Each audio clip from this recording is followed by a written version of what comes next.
Hello and welcome to this session called Working in Conveyancing. My name is Jackie. And I'm Laura. This is an introductory session and it looks at conveyancing in the broader business community. So it includes an overview of law as it relates to conveyancing. It also looks at the theory and the practical aspects of law. And then it also looks at how conveyancing fits into like the broader business community. So, Laura, I think a good starting point is where does the law come from? I know as mere mortals, the non-lawyers amongst us, tend to think about this thing called the law in inverted commas. How much importance would you place in understanding where the law comes from on the history of the law? I think it's really important, and I think you need to understand why the law just isn't in one source and one location, and what is the difference between those different sources and why that is so important. So in this course, when we're looking at conveyancing, would it be fair to say that we're probably going to look at different aspects of law throughout the entire course? Absolutely. If it was all in one book, it would be a lot easier. It'd be a lot easier, wouldn't it? Yeah. So the system of law in Australia is based on the British legal system, which apparently goes all the way back to the Vikings, so it's got a long history. So if we go back in history, prior to 1066, which is clearly a long time ago, the laws in England were made by their local authorities. So there wasn't any sort of law that encompassed the entire country. It was pretty much where you lived was where the law occurred, and you had to abide by the laws in those kind of local communities. I think this quote captures a lot about that history.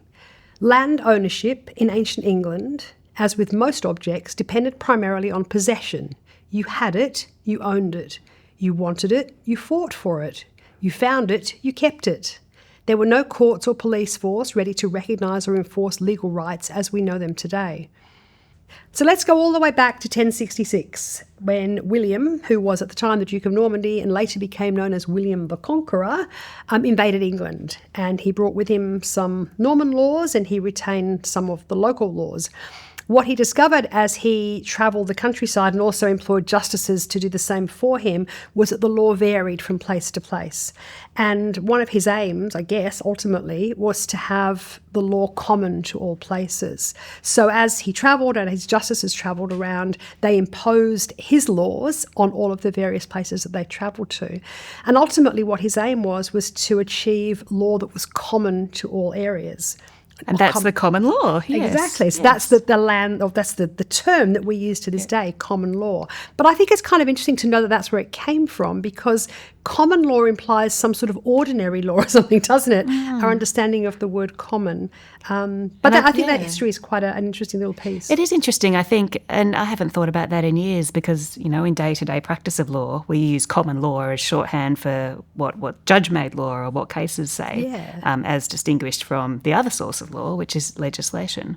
So it's really interesting to remember where that history came from. So you've really pretty much just captured then the two sources of law in the country, haven't you? Yes. So common law? Common law and case law versus legislation, which is made by Parliament.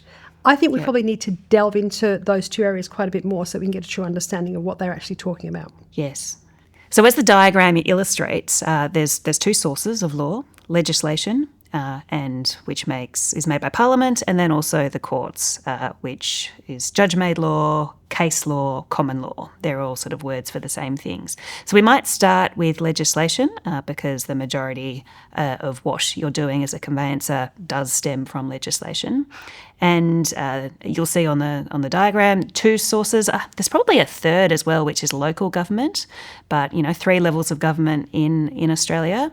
You've got the Commonwealth, the federal government, you've got the state government, which is Victoria, and then in your particular municipality you might have laws for, I don't know how many chickens you can have in the city of Darebin in your backyard.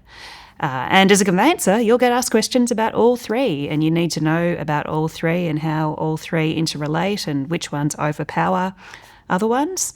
We've named some of the main acts that are up there at the federal level: Privacy Act, Australian Consumer Law. That's the same across Australia. So it's made by the Commonwealth Parliament and it applies equally the same for the entirety of Australia.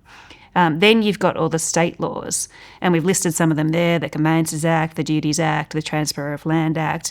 These are so different state to state. I've been in property law for over 15 years now, And I would not feel confident taking on a conveyancing matter in another state because the conveyancing legislation is so different on a state-to-state basis. So really important to acknowledge at this point then that in this course, the focus is entirely on Victorian legislation. Absolutely, so the person yes. doing this course is going to come out of it with full knowledge of the relevance of that Victorian legislation to what they're doing. And that's what you need. I mean, if you walk into a Victorian conveyancing practice, what you know about Queensland conveyancing is nice, but it's really not going to help you on the job because it is so different. The timing of when you pay stamp duty, what needs to go into a contract, what a conveyancer can and can't do, it's different in each state. So then what about this idea of judge-made law? What can you tell us about that?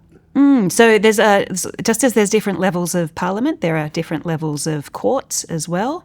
And judge-made law, when a judge makes a decision, they write it down in a case, and that's basically what law school is, just reading lots and lots of cases and trying to be able to recollect what each case decided. And you use case law when you are trying to figure out what the legislation means. So sometimes it's clear on the face of the legislation what it means, but when things end up before a court, it's because two parties have both come up with a reasonable argument that a bit of law has a particular meaning, and then the judge needs to decide which one of them is correct. And then going forward, that judge's decision is the common law, but when you're reading the Act, you need to know that this common law exists and you need to read the legislation, remembering what that judge that one time said that it meant.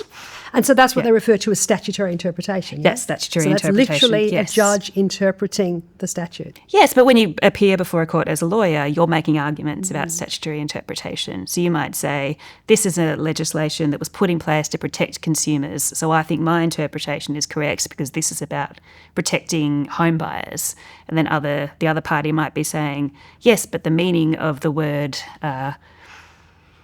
building in that context, it doesn't make sense with the argument that you have, and you can't be reading meaning into words that just isn't there on the text of the section, regardless of what Parliament might have intended at the time. And that's why lawyers get paid the big bucks. That's right, yes. And that's why court cases go on for a very long time and they're very long judgments because they're trying to address all of these different arguments.